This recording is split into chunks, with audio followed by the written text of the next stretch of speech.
मैं नीर भरी दुख की बदली, मेरा पग पग संगीत भरा।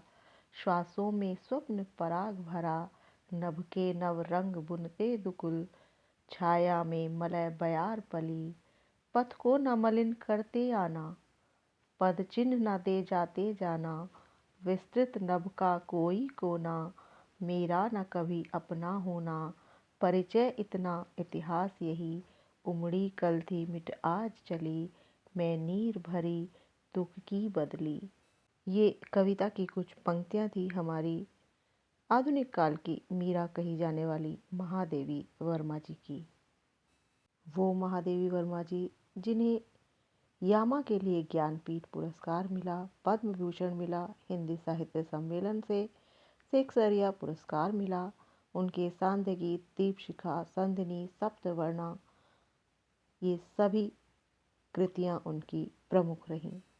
पद्म विभूषण, ज्ञानपीठ पुरस्कार, इन पुरस्कारों से सम्मानित महादेवी वर्मा जी साहित्य के इतिहास में सदा अमर रहेंगी। उनके रेखा चित्र, अतीत के चलचित्र, स्मृति की रेखाएं, पथ के साथी, मेरा परिचय, गिल्लू, हिमालय जैसी कृतियां जीवन को झकझोर देती हैं। उन्होंने ना जाने क्या क्या लिखने के लिए कलम उठाई। उपन्यास, रेखाचित्र, कहानियाँ, संस्मरण, निबंध, संभाषण, संस्मरण, सारी गद्य साहित्य की विधाओं को अपनाकर अपना परचम लहराया और वे अपने समय की लोकप्रिय पत्रिका चांद तथा साहित्यकार मासिक की संपादक भी रही। हिंदी के प्रचार और प्रसार के लिए उन्होंने प्रयाग में साहित्यकार संसद और रंगवाणी नाट्य संस्था की भी स्थापना की। चलिए जानते हैं महादेवी वर्मा जी का जन्म कहाँ हुआ और कैसे हुआ। 26 मार्च का 1907 फर्रुखाबाद उत्तर प्रदेश में उनका जन्म हुआ।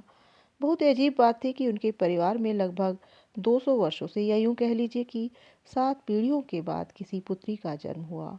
जश्न मनाया गया, परिवार में बहुत खुशी का माहौल था। इतने दिनों बाद उनके घर में किसी पुत्री का जन्म हुआ था। उनके बाबा बांके बिहारी जो हर्ष से झूम उठे, उन्होंने उसे घर की देवी मानते हुए उनका नाम ही महादेवी रख दिया। उनके पिता गोविंद प्रसाद वर्मा भागलपुर के एक कॉलेज में प्राध्यापक थे। उनकी माता हेमरानी थोड़ी धार्मिक, कर्मनिष्ठ और शाकाहारी महिला थी, जबकि उनके पिता जो थे थोड़े नास्तिक और मांसाहारी और संगीत प्रेमी थे। इनकी शिक्षा जो है इंदौर में ही प्रारंभ हो गई थी। संस्कृत, अंग्रेजी, संगीत और चित्रकला की शिक्षा के लिए अध्यापक जो है इन्हें घर पर ही आकर पढ़ाते थे। पढ़ाई के बीच में ही मात्र 9 वर्ष की आयु में ही इनका विवाह संपन्न हो गया। परंतु विवाह के बाद 1919 में इन्होंने कॉलेज में प्रवेश लिया। वहाँ वे छात्रावास यानी हॉस्टल में रहने लगी। 1921 में महादेवी जी 8वीं कक्षा में पूरे प्रांत भर में प्रथम स्थान प्राप्त किया और यहीं पर हुई उनकी काव्य जीवन की शुरुआत। वैसे तो वो 7 वर्ष की थी तभी से उन्होंने कविता लिखने शुरू कर दिया था, और जब 1925 में उन्होंने मैट्रिक की परीक्षा उत्तीर्ण की तब वो एक सफल कवयित्री के रूप में प्रसिद्ध हो चुकी थी। विभिन्न पत्र पत्रिकाओं में उनकी कविताओं का प्रकाशन होने लगा था। कॉलेज में सुभद्रा कुमारी चौहान के साथ उनकी घनिष्ठ मित्रता हो गई। जी हाँ, वही सुभद्रा कुमारी चौहान जिन्होंने खूब लड़ी मर्दानी वो झांसी वाली रानी थी कविता लिखी। सुभद्रा जी एक बार तो महादेवी जी का हाथ पकड़कर सहेलियों के बीच ले जाकर बोली, सुनो ये कविता लिखती है। 1932 में जब उन्होंने इलाहाबाद विश्वविद्यालय से संस्कृत में एमए पास किया तब तक उनके 2 कविता संग्रह निहार और रश्मि प्रकाशित हो चुके थे। उनके वैवाहिक जीवन की बात करें तो उनके बाबा ने 1916 में ही उनका विवाह श्री स्वरूप नारायण वर्मा जी से कर दिया, जो उस समय 10वीं कक्षा के विद्यार्थी थे। श्री वर्मा इंटर करके लखनऊ मेडिकल कॉलेज में बोर्डिंग हाउस में रहने लगे। उस समय महादेवी जी इलाहाबाद में छात्रावास में पढ़ रही थीं। श्रीमती महादेवी वर्मा जी को विवाहित जीवन इतना रास नहीं आया। कुछ पारिवारिक झगड़ों की वजह से उनको ससुराल वापस नहीं भेजा गया। शायद ये उनके लिए ही अच्छा था। उनका मन लिखने में ज़्यादा अधिक था। विवाहित जीवन से उन्हें विरक्ति सी हो गई थी। वैसे श्री स्वरूप नारायण जी से उन्हें कोई वैमनस्य नहीं था। महादेवी वर्मा जी का जीवन एक सन्यासिनी का जीवन रहा। वो एक पूरे जीवन सफ़ेद वस्त्र उन्होंने पहने, तख्त पर सोई और कभी शीशा भी नहीं देखा। सन 1966 में पति की मृत्यु के बाद वे स्थायी रूप से इलाहाबाद में ही रहने लगी। महादेवी जी का कार्य क्षेत्र लेखन, संपादन, अध्यापन का रहा। उन्होंने इलाहाबाद में प्रयाग महिला विद्यापीठ के विकास में महत्वपूर्ण योगदान दिया। यह अपने समय का एक क्रांतिकारी कदम था। वे प्रधानाचार्य रही, वे कुलपति भी रही। 1923 में उन्होंने महिलाओं की एक पत्रिका जिसका नाम था चांद, उसका कार्यभार संभाला। 1930 में निहार, 1932 में रश्मि, 1934 में नीरजा तथा 1936 में सांध्य गीत नामक 4 काव्य संग्रह प्रकाशित हुए और 1939 यानी 1939 में इन चारों काव्य संग्रह को मिलाकर यामा शीर्षक से प्रकाशित किया गया। उन्होंने गद्य काव्य शिक्षा चित्रकला में नए नए आयाम स्थापित किए। उनके 18 काव्य व गद्य कृतियां हैं, जिनमें मेरा परिवार, स्मृति की रेखाएं, पथ के साथी, श्रृंखला की कड़ियां, अतीत के चलचित्र प्रमुख हैं।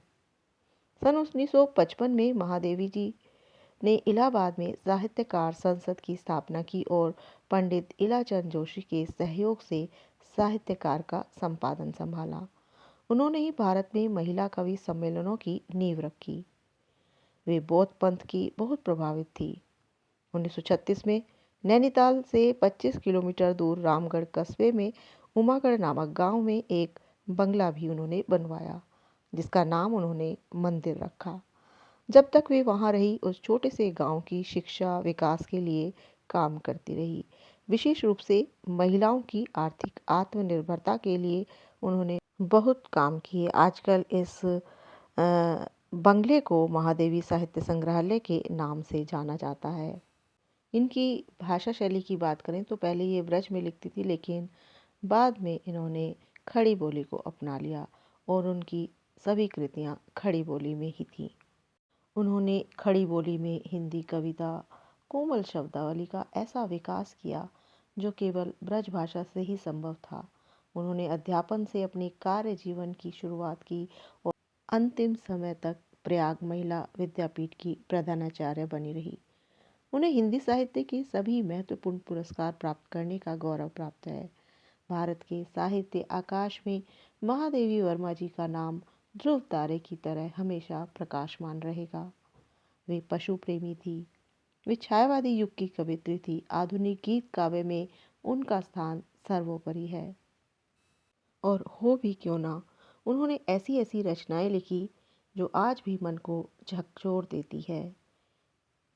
मधुर मधुर मेरे दीपक जल, युग युग प्रतिदिन प्रतिक्षण प्रतिपल, प्रियतम का पथ आलोकित कर, मधुर मधुर मेरे दीपक जल। ऐसे थे उनके गीत। उनके गीतों में वेदना, प्रणय अनुभूति, करुणा और रहस्यवाद का बहुत ही अद्भुत संयोग मिलता है। कुछ आलोचकों ने उन्हें रचनाओं को नितांत व्यक्तिगत भी बताया, पर कोई कुछ भी कहे, उनके काव्य में पूरा जीवन समाया है। वर्मा जी की रचनाओं को पढ़कर ही आप उनकी वैचारिक परिपक्वता और साहित्य रुचि को समझ सकते हैं। महादेवी जी ने स्वतंत्रता से पहले और उसके बाद दोनों समय का भारत देखा। वे समाज के सुख के लिए कुछ करना चाहती थी। भारत के भीतर मौजूद हाहाकार और रुदन को भी उन्होंने देखा। प्रेम और करुणा के साथ उस अंधकार को दूर करने की दृष्टि उन्होंने अपने लेखन से देने का प्रयास किया। उनके इस जीवन परिचय से पता चलता है कि उनका जीवन एक सशक्त क्रांति के समान था। उन्होंने अपनी रचनाओं से भाषा, साहित्य और दर्शन के क्षेत्र में ऐसा महत्वपूर्ण योगदान दिया जिसे शायद ही आने वाली पीढ़ियां भुला पाएंगी। वे हमेशा उन्हें याद रखेंगी। यदि आपको उन्हें और गहराई से समझना है तो उनकी कृतियों को पढ़ें, जिनमें कुछ कृतियां प्रमुख हैं: निहार, रश्मि, नीरजा, सांध्य गीत, दीपशिखा, अतीत के चलचित्र, पथ के साथी, मेरा परिवार, स्मृति की रेखाएं, श्रृंखला की कड़ियाँ। आशा करती हूँ कि एक महान साहित्यकार के विषय में ये छोटी सी जानकारी आपको पसंद आई होगी। अगर आपने अभी तक चैनल को सब्सक्राइब नहीं किया है तो अभी करें, जिससे ऐसी ही ज्ञानवर्धक जानकारी आपको मिलती रहे। मैं शालिनी अब आपसे विदा लेती हूँ। मिलते हैं अगली वीडियो में एक नई जानकारी के साथ। तब तक आप अपना ध्यान रखें।